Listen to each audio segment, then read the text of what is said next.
see them carrying native pot like this with full of smoke. I saw them that day with my 2 korokoro eyes. They wanted to shoot us. I am with the angels of Southeast Nigeria. They are said to be the guardians of the sit-at-home in the most dangerous places of the Southeast.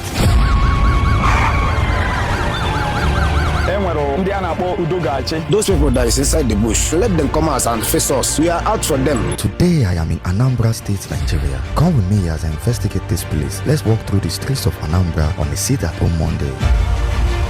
Officially, sit-at-home is described as a protest, but to the trader, it means lost income, and to families, constant anxiety over something as simple as movement. I wasn't interested in slogans or political statements. I wanted to hear from the people living inside the consequences of what many now describe as a failed protest.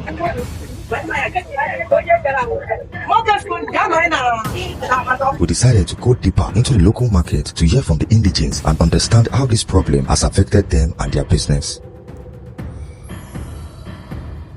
There are places we can't go to markets, like Oga. On Monday, you can't go to Oga. If you come out, you can't see any transportation to take you down to Oga. Sometimes we hear of the unknown government attacking people there. So because of that fear, people don't come out there. At least this year is more better than last year of the sit-at-home. What makes this year better at least life first. Without life, I will never know that I will be in this place today.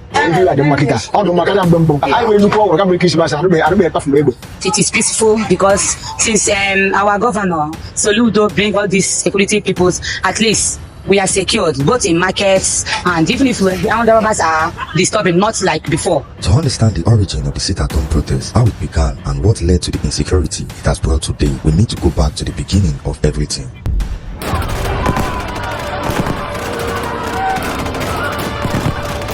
Nigerian civil war began in 1967 after political crisis, ethnic violence, and a breakdown of trust between regions. For the people of the former eastern region, especially the Igbo, the declaration of Biafra was driven by fear, survival, and the belief that they no longer belonged in the Nigerian project. The war ended in 1970 with Biafra's defeat. The fighting stopped, but the wounds did not heal. Although the government declared no victor, no vanquished, many Igbo returned to find their properties gone, their savings reduced, and their influence in national affairs weakened. Before the war, the area was known as Eastern Nigeria, a large and powerful region that included not only today's southeast, but also what are now rivers Bayelsa, Akwa Ibom, and Cross River states. Its capital was Enugu, and it controlled access to the coast and to oil-rich territories. In May 1967, just days after the declaration of Biafra, the federal military government under General Yakubu Gowon announced the creation of new states. Eastern Nigeria was divided into 3 parts. The predominantly Igbo areas became East Central states, while the oil-producing territories were separated into river states and southern eastern states. The move removed control of oil and coastal access from the Igbo-dominated area and placed it under direct federal authority. By 1999, when Nigeria adopted 6 geopolitical zones, what remained as Eastern Nigeria was officially renamed the Southeast, a zone made up of almost entirely Igbo-speaking states and smaller in size and influence than the original region. It is popular belief that the civil war here it ended, but they have been victimized and marginalized since that time. Even till now, you can still see it in public discussion, social media, and all of that. So the reconciliation didn't really happen. As from last year or last 2 years, Southeast was no go area, more especially Imo State side. When protests began to surface decades later, they were often met with force. Movements such as Mazob, which means the movement of the actualization of the sovereign state of Biafra, attempted non-violent demonstrations, yet arrests, clashes, and reported killings followed. By the 2010s, a new generation took up the same unresolved questions through Radio Biafra and later the indigenous people of Biafra, IPOB. Nnamdi Kanu became a prominent figure, articulating frustrations. I agitate for Biafra. I agitate for Biafra. My right to agitate. My right. His arrest and later rearrest intensified tensions between the region and the state. It was within this atmosphere that the sit-at-home emerged. First, as a symbolic act of protest, the idea was simple: no marches, no confrontation, just withdrawal from daily life as a form of resistance. Generally, this when it was sit-at-home, people's mind already go to what is happening in the southeast. I don't think this is like the first time it's happening. No, it's just the people's way of protesting, trying to make their voices heard in a different way. So the original intention was to use economic withdrawal to draw attention to long-standing political grievances in the southeast, and of course, it's actually quite long. There was no sit-at-home before. It's because of this issue of Mazi Nnamdi Kanu. This sit-at-home of 13 have started so many, let's just say 5 years ago now, we have been doing sit-at-home. Me, personally, use that Monday to pray for him. After the arrest of the IPOB leader, Mazin and the Kano, then people start protesting. Then for that reason, they declared sit at home. Which that sit at home, there was a lot of controversy. IPOB say that they declared it. Some people say they didn't declare it. But because of that, people start sitting at home every Monday. Like they said, the man that is in prison, the Kano, if he's not yet out from the prison, that the lockdown will still continue. So we are pleading to the government if they can do anything. If it's releasing him, let them release him so that everywhere will be okay. So that transportation on Mondays and work on Mondays will be, everything will normalize. We all know we don't need to sugarcoat anything. The Nigerian government was unfair to him in his trial, right? And the sentencing was quite harsh. This is the same government that is releasing terrorists, known terrorists, confessed terrorists, as repentant Boko Haram. Yeah, I'm not saying you shouldn't apply the law, right? But in application of the law, there should be fairness. These people are already crying out against marginalization, and then you treat one of them like this. You get the message you're sending across. The politicians are so cunning that when election time comes, they go there dressed in their regalia and they try to wave hands, speak one or two language they pick up. It doesn't work. We have seen this over the years. So Nnamdi Kanu might be out of the picture, another person will come, and this will keep happening until they fix the underlying issues. In the beginning, participation was largely voluntary. Over time, the protests changed, threats circulated, attacks were reported, businesses was burned, and people were assaulted for defying the shutdowns. What began as civil disobedience became enforced through fear. There is nothing you can say in this Nigeria that will be respected if not by force. Igbos are very stubborn. Igbo doesn't respect law or doesn't respect what could favor them if not by force. Without forcing them, they can't respect it. The first time ever they shoot gun in Umuchu, even before the war, even in the war, is this issue of stubbornness that brought shooting gun in Umuchu. People that hijack it is I believe it's a hoodlums. Their true motivation is for them to make money. Because in every situation, there's some people that use it to make their money. They use it as an advantage. I cannot say it's so person, so person. But what I know is that the sit at home was hijacked. Then they start killing here and there. I don't think their original intention was to arm themselves to fight the state. That wouldn't be protest any longer, right? What they intended to do was to make the government hear their voices, but now it has led to security crackdown because of the insecurity that it has resulted into. You see, when a protest hurts the people, it claims to represent more than the project of the state. It stops being leverage and it becomes a trap. Today, sit at home carries different meanings. To some, it remains a symbol of unresolved injustice. For many, participation is no longer about belief but survival. I would like sit at home to stop. Only if they release him and the Kano. Then they release him and sit at home will stop. In November 2021, Professor Charles Chukwuma Soludo won the governorship election in Anambra State, a region that had become one of the epicenters of insecurity linked to the prolonged protests and violent shutdowns. On assuming office, one of the first challenges he confronted was the pervasive sense of fear many residents lived with as the conflict affected everyday life. His approach was comprehensive, involving not just the traditional security forces but the creation of new structural local security mechanism that is designed to work alongside him. The situation has been settled. Our governor is doing a very nice work. Onye na-achị una anụnwa kịta anụnwa o weta security in Anambra State and they everywhere they come enweghị since abatara ụnụ December ma ụnụ New Year anụnwa kịta anụnwa and everywhere they come enweghị onye si na emere nke anụnwa na emere nke ọzọ, so everywhere is calm. Since our governor Soludo bring all these security peoples, at least even if the armed robbers are disturbing, not like before.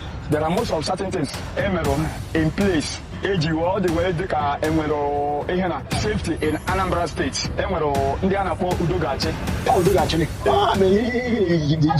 At least once you hear Udogachi people, then we just calm down. They are not enough. Even with the vigilantes that are still on the way, you can't go anywhere. There's no movement on Monday. You don't go to school here. The market is sometimes not that okay. So they have to do a lot of this, not just bringing the vigilante group. They also have to settle the case, let the lockdown stop. Let it just stop. The information was not the result of government action alone. It also reflected collective effort from traditional rulers, community leaders, and ordinary citizens who choose to work with the authorities rather than live in fear. Government cannot function well without liaising with the people. So any government that does something without carrying people along, the person will fail. Every community, they take it upon themselves to fund their security, and everybody was funding that security before government will send those people they sent. Some of collective efforts has to go but mostly the governor of Anambra State also. In January 2025, Soludo Soludo signed the Anambra State Homeland Security Law 2025 and launched a coordinated security framework. At its heart was Operation Udogachi, meaning peace shall reign, a special intervention force tasked with rooting out criminality and reinforcing public safety. The state deployed hundreds of vehicles, surveillance technology, and communication systems to strategically patrol towns and cities. Special task forces were formed to target specific threats such as drug trafficking, cultism, and armed robbery. We're on our way to the base of the vigilantes, also known as the Udogachi, to ask them questions bordering insecurities and to know how they actually operate. Weeks before our arrival, we had tried to arrange a meeting with the commander of the Udogachi in Aguata local government. Access to the group was tightly controlled, and for weeks our requests were ignored.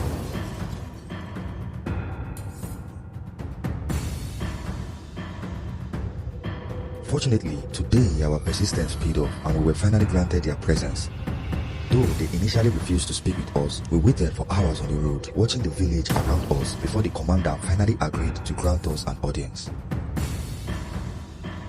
My name is Joma Konamobeka. I'm from Ibuloria, Aguata. I'm the new general commander of Aguata, Udogachi. How did you come up to the rank as a commander? It's not me that made it with myself. It's God that made it. So I have to protect my own community. How was insecurity in the southeast before Udogachi was introduced? I can never predict that because before they call us as Udogachi and the other people was doing their job, there is so many things that is happening. Those people that is inside the bush, we are also outside the bush. Then let them come out and face us. We are out for them. Then let them come out for us. That is what we need. There's one certain time we are coming back from Owerri. You get one bush way the other side. There was a gallop and the potholes along that side. These people hide there. I saw them that day with my two korokoro eyes. As I was to them pass like this now, that one just rushed out from the bush, and cock is gone. He's gone. Trying to shoot us before our driver started driving like mad, like that day. Compared to earlier years, when the sit-at-home order and insecurity darkened entire Mondays and disrupted daily life, Sit down at home on that particular day. If we see you moving around, you're your own. the situation today in many parts of the southeast has become noticeably calmer. Markets that once lay silent are reopening and people are moving with renewed sense of safety. Anambra is not a place you can tell us now that it is insecurity. No, Anambra has security now. Now, a lot of things have changed. That Monday is no longer like that. Some are still sitting at home because of fear of unknown. Some markets don't open.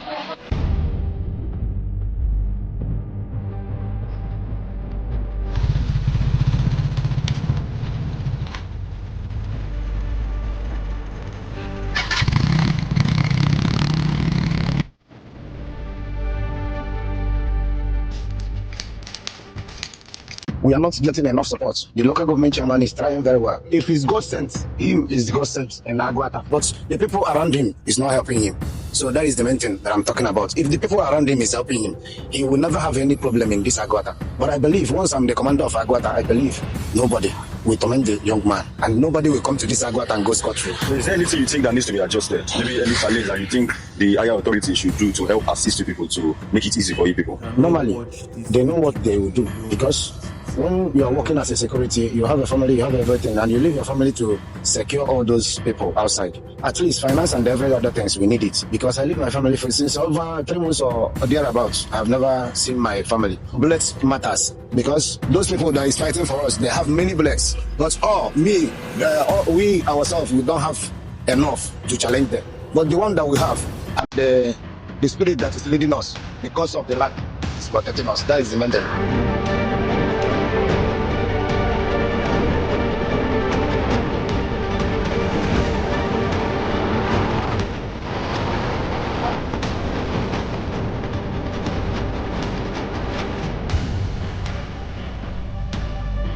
Udogachi is really working.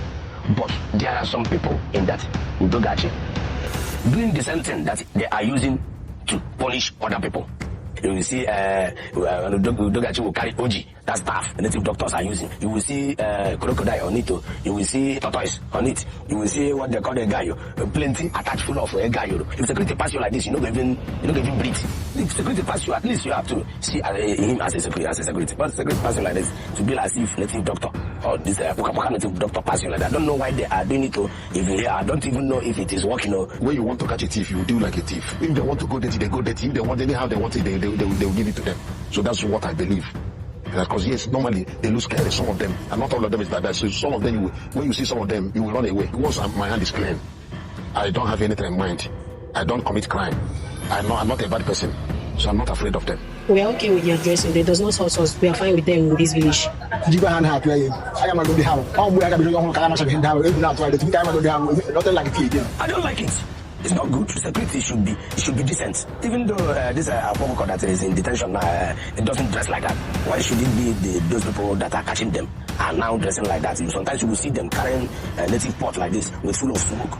Even if you'll be rugged or something like that, not too bad like that. Not to the extent you wear attach or this thing full of egg. You put egg on your BS, put here, carry something close your mouth. You put crocodile on your neck, carry tortoise on your left hand, use right hand to carry gun, and all your body full of lead and all those things. It's somehow now. I even carry OG. This security outfit has been accused time and time again of indecent conduct, improper dressing, and even extrajudicial actions. A female youth corps member was physically assaulted by some members of Adonai Chamber.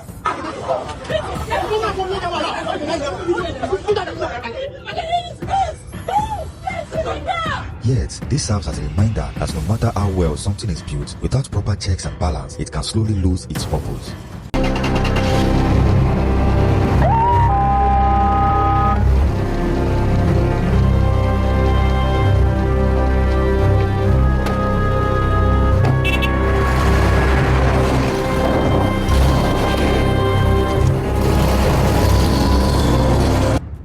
Although sit-at-home did not begin as violence, it began as a message, a quiet refusal meant to be heard. But over time, that message was overtaken by fear, silence, and forces far beyond the control of ordinary people. What we found was not a people who love fear, nor a land defined by unrest. We found traders who want to open their shops without anxiety. Security has improved. Communities are slowly reclaiming their spaces. Me as Commander God, I'm giving everybody advice to come home. There's nothing happening in Anambra State, and there's nothing will happen. Anything that will happen, we are there for you people. We are not there for the bad. And the bad are there to come out. Then we are there to challenge them. I believe once Udogachi is in Anambra State, then Anambra State will be good. Onye ọbụla chọrọ ịbata ahịa bataba enweghị ihe na-eme na Anambra steeti udo dị na Anambra steeti enweghị ọkụ na-akọ onye ọbụla dị safe na Anambra steeti. I will say they should come and see by themselves. What I have to tell people is that everybody is security on his or her own. I'm your security, you are my security. Even if you don't shout, make a call. The governor will say, if you see something, say something. Unless you have problem with your enemies. But if you don't have problem with your enemies or anything, come on, nothing is happening. The future of the Southeast will not be defined by fear alone. It will be shaped by conversations that are honest, leadership that listens, and people who refuse to let their stories be told only through crisis.